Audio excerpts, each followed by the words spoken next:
Magandang araw po sa inyong lahat. Ito ang ENA Balita sa araw na ito. Shooting insidente sa Ampatuan, isang magsasaka nasawi, menor edad, sugatan. Isang lalaki ang nasawi habang isang menor edad ang sugatan sa naganap na pamamaril sa Sitio Pinaggayaw, Barangay Cauran, Ampatuan, Maguindanao del Sur. Gabi po ng Marso 17, 2026, kinilala ang nasawi bilang si Boy Dading, isang magsasaka at nasa hustong gulang, habang sugatan naman ang 15 anyos na si Amir, pareho silang residente ng nasabing lugar.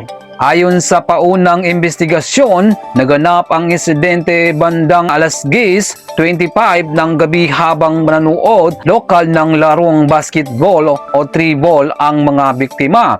Biglang umanong lumapit mula sa likuran ang dalawang hindi pa nakilalang sospek at pinagputukan si Boy Dading na agad nitong ikinasawi. Tinawaan naman ng ligaw ng bala ang kanang braso si Amir. Matapos ang insidente, mabilis na tumakas ang mga sospek patungo sa masukal na bahagi ng lugar.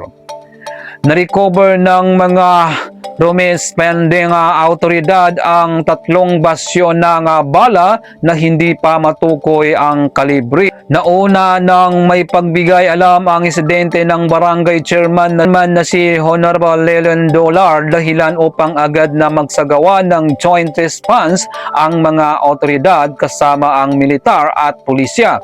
Dinala ng pamilya ang nasawing biktima sa kanilang tahanan habang isinugod naman sa paggamutan ang sugatang menor edad. Tuloy ang follow-up investigasyon ng Ampatuan Municipal Police Station upang matukoy ang pagkakailanlan ng mga sospek na nanatiling at large nagsagawa rin na dragnet operation at ipinapatupad ang Oplan Cup Bakal Sita upang maiwasan ang posibleng paggalaw ng mga armadong grupo sa lugar. Hinikayat ng mga otoridad ang sinumang may impormasyon kaugnay ng insidente na pagtulungan upang mapabilis ang pagkakaaresto sa mga sospek. At ito ang ENA Balita sa araw na ito. Ito si Kuya Amir.